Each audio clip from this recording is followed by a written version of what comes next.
In 2015, we left the rat race and went to the farm. We bought a 100-year-old farmhouse and 9 acres. After 3 years of extensive renovations, we can finally call ourselves College Hill Farm. Welcome back to College Hill Farm. Today, we're doing a soil test. Today, we're going to test our soil. To do a soil test is kind of important, not as important as everybody makes it out to be, but it's kind of important to know what nutrients your ground can give you. So we're going to do a soil test. Now I like to do a quick test, and I'll show you which one when we get in. I've had my conservation district do tests for me before, never at this garden, but I've had them do it for me before, and I found that the small test that I use does just as well if you do it correctly. So let's go ahead and show you how you collect samples. Well, here I've got my garden, one of them. I've got 3 different garden plots. This one is the biggest one. It's about 200 by 100, and I'm going to do some tests on it, but I want to do one test for the whole garden. So I'm going to pick 5 or 6 spots in the garden, and I'm going to take soil samples. Now I'm going to show you how to do that in just a second. Let me go back here and grab some dirt.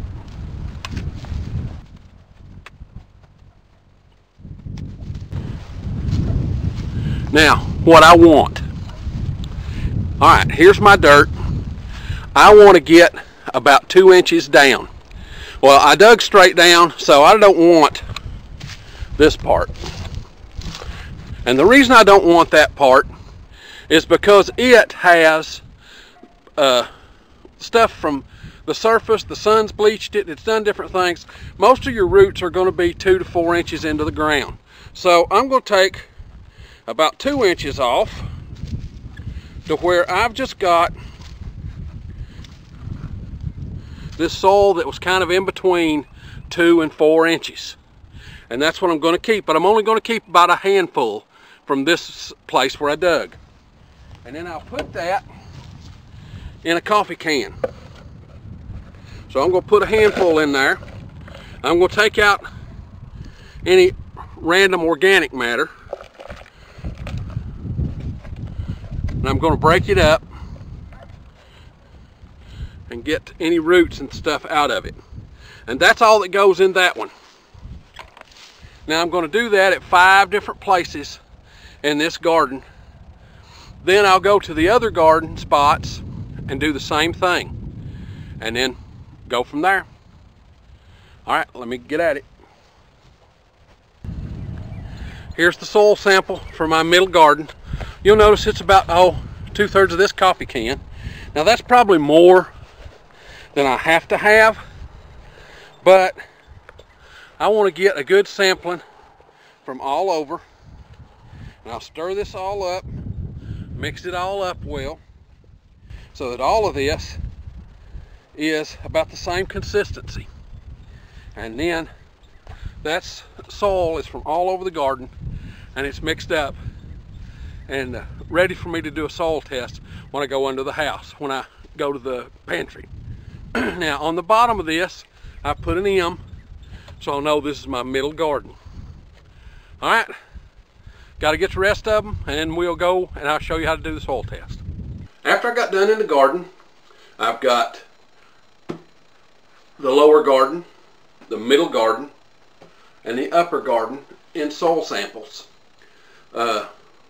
It's way more soil than I'm going to need to test, but I wanted to have more than I needed. Now, what you're going to need to do the test, you're going to need distilled water. Distilled water has a natural pH of 7. That means it's neither acidic nor basic. Acidic is anything under 7, and basic is anything over 7. Or we call it alkaline if it's over 7. So distilled water is totally neutral. It's only water. Now, one thing to know, if you've got distilled water and you've opened it and you've kept it in the open, it will turn slightly basic. So you need to have freshly unopened distilled water. That's just a thing. Now, some people say you need to send your soil off to get it tested. Well, I've found that this little test does just fine. I have sent my soil off and compared it to this test before, and it did just fine. The problem with a lot of people is they're getting too big a hurry. This test is going to take me 24 hours to do, between 12 and 24.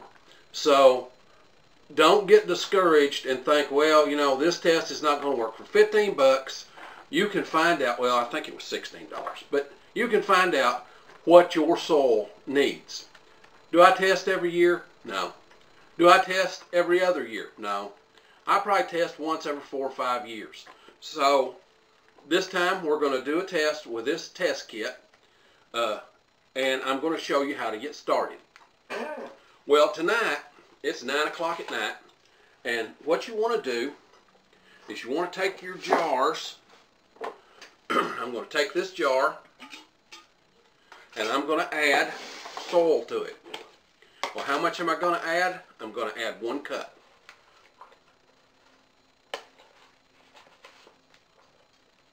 I get 1 cup of soil and get it in the jar. I know I'm going to drop some.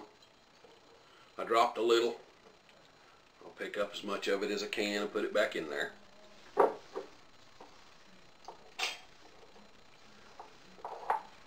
Okay, there's 1 cup of soil. So that jar is ready to go. So to do that, you need 5 cups of distilled water.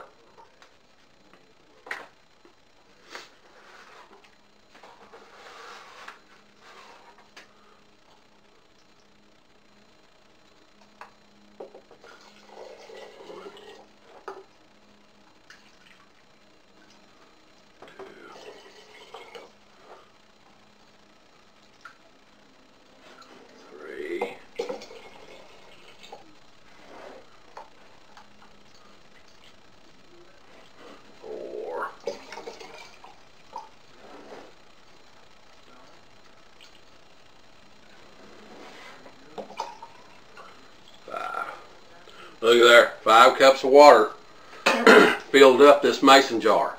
Well, you had a cup of soil too, so that's 6 cups. How many cups in a quart? You can figure it out. Now, so we take this jar,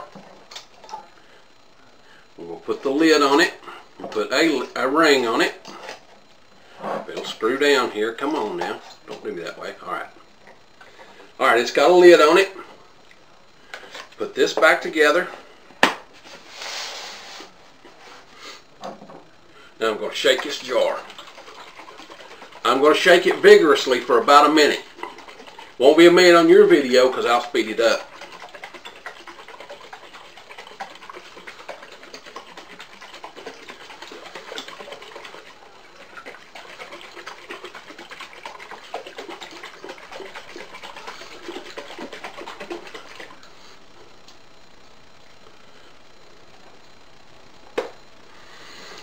Now that needs to sit for 12 to 24 hours.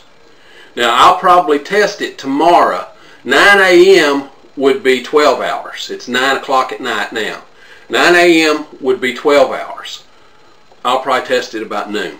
Make it 15 hours. This, what's going to happen is that liquid's going to settle, and you got to remember, how are you going to determine nitrogen, potassium, and phosphorus? Well, the way plants get liquid, get nitrogen, potassium, and phosphorus, it has to dissolve in water, and they get it by capillary action, bringing up the water from the roots. That's how they get nitrogen, potassium, and phosphorus, which is what they need to grow. So what you have to know is how much dissolvable nitrogen, potassium, and phosphorus is in your sample, and that's what this kit is going to tell us. It's also going to tell us pH, but I'm not going to worry about pH till in the morning. So we'll go ahead and get these ready, and then tomorrow morning I'll show you what we need to do. It's been 24 hours, and we're ready to go to do our tests. Now, the first test I'm going to do, if you'll look at our jars, I don't know if you can see that too well, how well you can see it, but they're really, really still cloudy. Well, that's a common thing, so don't be afraid. I've got heavy clay soil, so 24 hours mine are still pretty cloudy, so I'm gonna do those yet. Now I've already done the pH on these two, so I'm gonna do the pH on this one, which is the kitchen garden, just so you can see how to do that. The pH is a green container, and I'm only going to do one of each of these. And then my next video will show you how to interpret your results and what I'm going to do in my garden. What you do in your garden is your business, but I'm going to show you what I do in my garden. So on this container, let me come over and show you.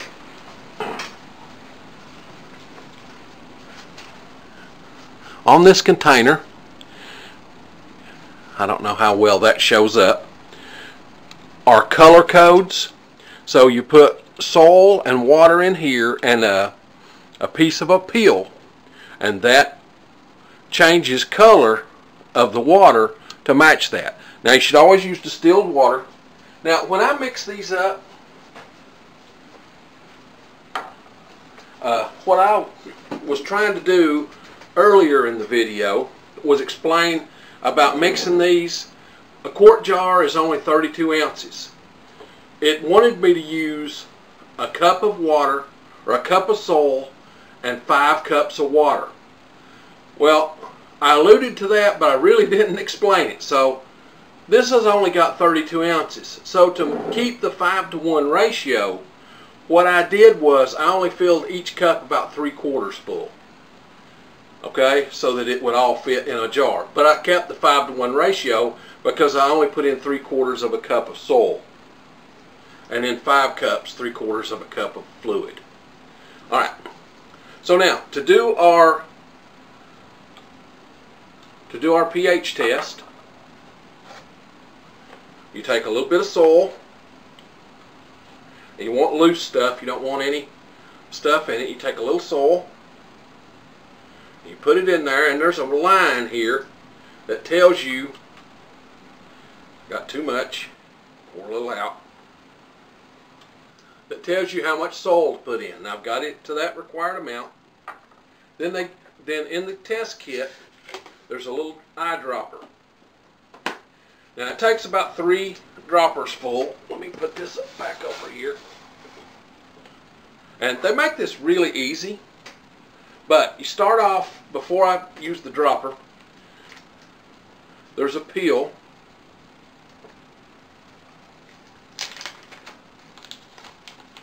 A little green capsule.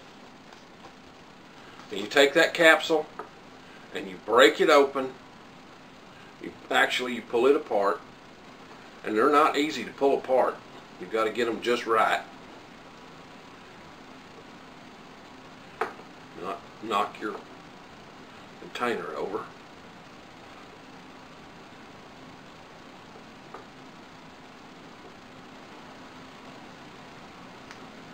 Well, I hate it, but that's not wanting to come open. These things are super tough sometimes to get to start opening. Okay, I didn't spill it. If you spill it, you got to get another one. But I didn't spill it, luckily. Okay, now it's just a white powder. You put that in, then you take, there's another line, and you put that much water in. And it's about 3 or 4 droppers full.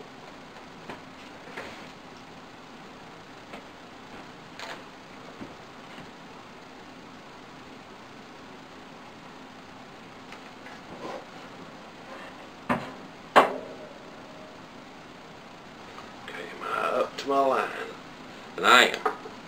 So that's there. Now, once it's there, then you have to shake this for 1 minute.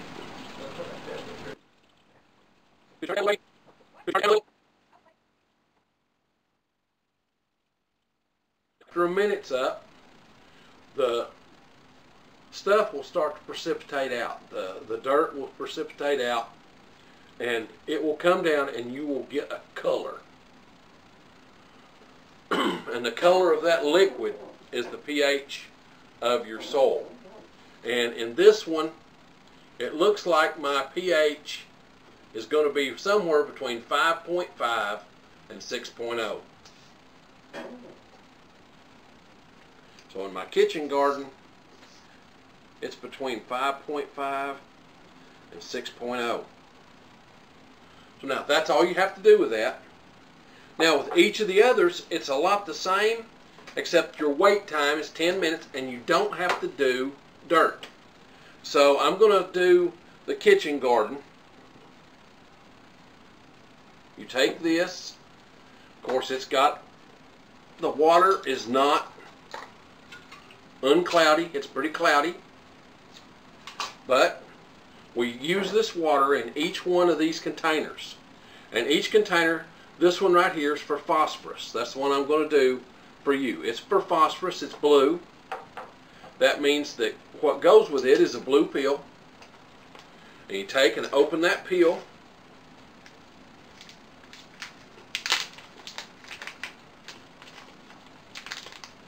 The very same way. You take this, open it, you pull the pill apart,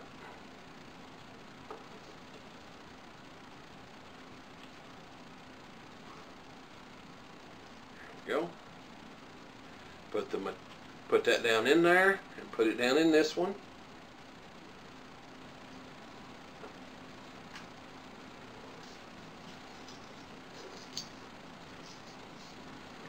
Get all those out of the way. And then you take your dropper,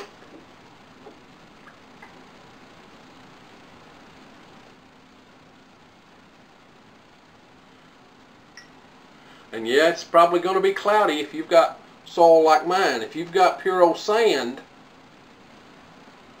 it won't be that cloudy. But what's going to happen is this is going to turn blue. Alright, I've got it up to the line. And then I'll need to clean that dropper between, not between tests with this jar, but when I change from this jar to this one, I'll need to clean the dropper.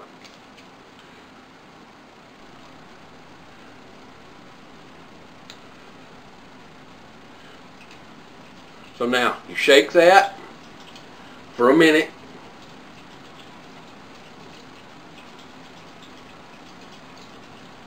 And then it takes this 10 minutes to set. So I'll set my stopwatch here while I'm doing this.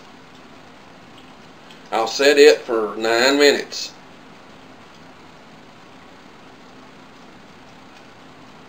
And tell it to go. Alright. Now, I'll let that sit. And then in 9 minutes, I'll come back and talk to you. Okay.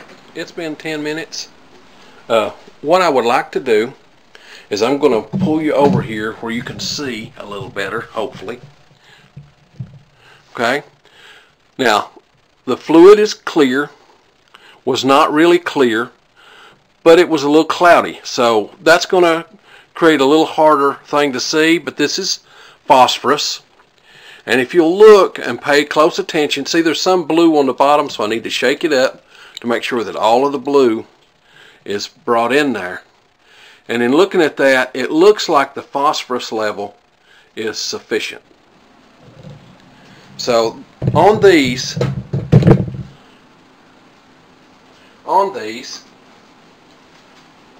what they tell us is, with this type of test, is it tells you if your level is depleted, deficient, adequate, sufficient, or surplus. It lets you know each one. Now this one looks like it is sufficient. So that's where I'm going to go with it.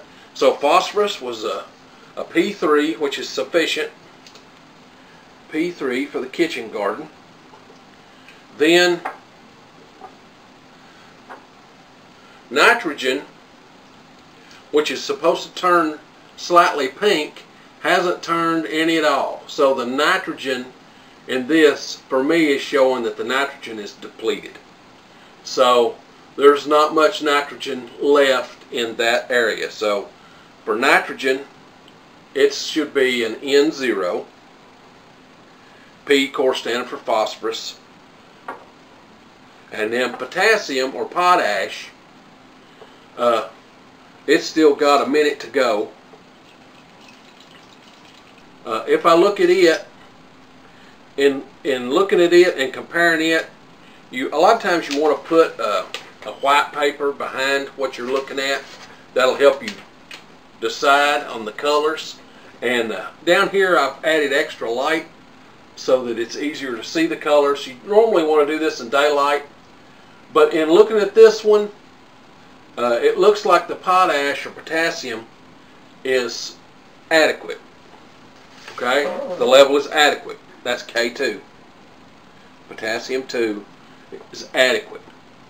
Now, in the next video, we'll talk about these. I'm going to do the soil tests for the middle garden and the lower garden, and we'll go ahead and have those ready.